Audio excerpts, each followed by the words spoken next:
أحب أتكلم أول صفة إن الحزب الصيني الشيوعي الصيني هو وراء المنجزة الصينية.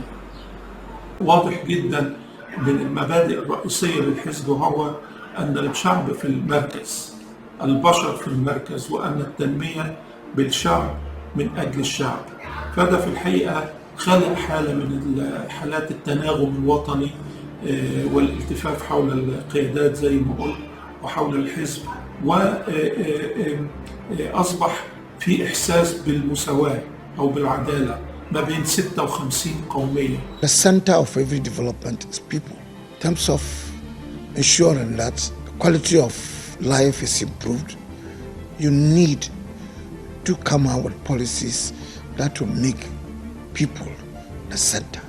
And I believe that is the best example the CPC had given the world, the key factor in development. The success of the Chinese Communist Party through its close links with its people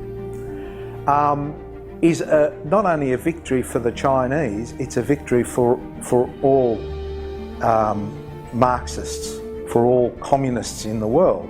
And that's why the attacks on China are so vehement, because not only economically they're advancing and show the success of the Chinese political achievements, but also amongst the people. The Belts and Roads is showing how unity and the common objective of a better life can win support